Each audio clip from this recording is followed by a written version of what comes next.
The women who went to the tomb that first Easter morning, while it was still dark, carried heavy hearts with them. Heavier still was the stone they knew that blocked the entrance to the tomb. This heavy stone stood in the way of them doing what they wanted to do for Jesus. Why they ever thought they would be able to do anything with that stone, we'll never know. They certainly knew they didn't have the strength to move it, and yet they went. When they got to the tomb, the question of how the stone could be moved gave way to a much greater question. How could the dead be raised? It was still dark when they asked that question too. But when they left the tomb, a new dawn had begun to rise. It was the dawn of joy and wonder as they discovered that God could lift heavy hearts and move heavy stones and even raise the dead. God could take the numbness and disappointment and hopelessness of Good Friday and Holy Saturday and transform it into the glory and celebration of Easter Sunday. God could turn sunsets into dawns.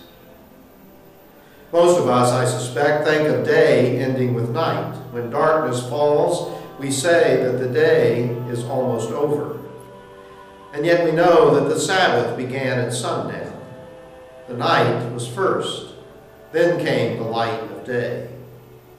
In the creation story, we heard there was evening and then there was morning one day.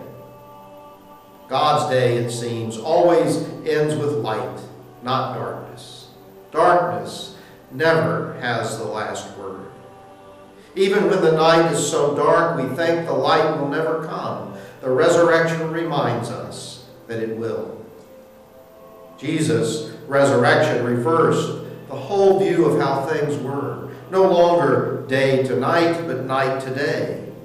No longer life to death, but death to life.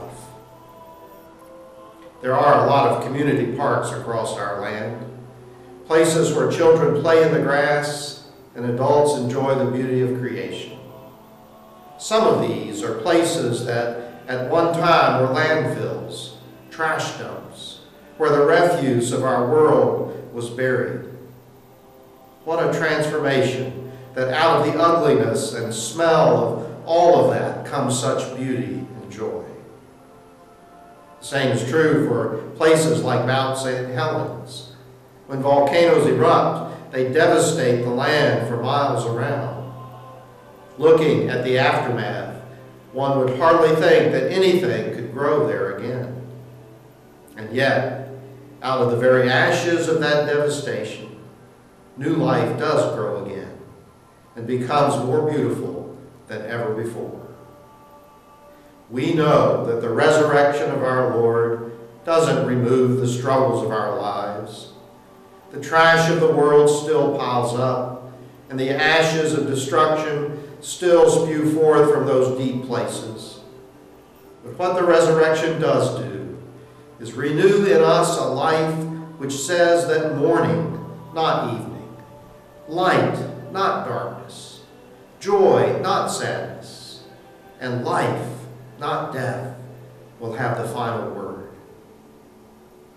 In the book, Pilgrim's Progress, the character, hopeful, while crossing the river one day, turns back and calls out, "Be of good cheer, my friend, for I feel the bottom, and it is sound." The spirit of the resurrection does not keep us from going through the waters, but it does make it possible for us to feel the bottom and know that it is sound. It does fill us with the hope that we will get to the other side. What is beneath us, you see, is the hand of God.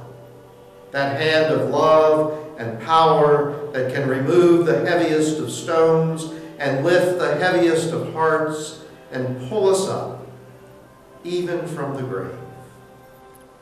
You know what kinds of needs and hopes you carry in your heart this day as you look out over the river before you. Whatever they are, know that the resurrected Lord has you in his hands and that the bottom is sound. Know that it is a new day indeed.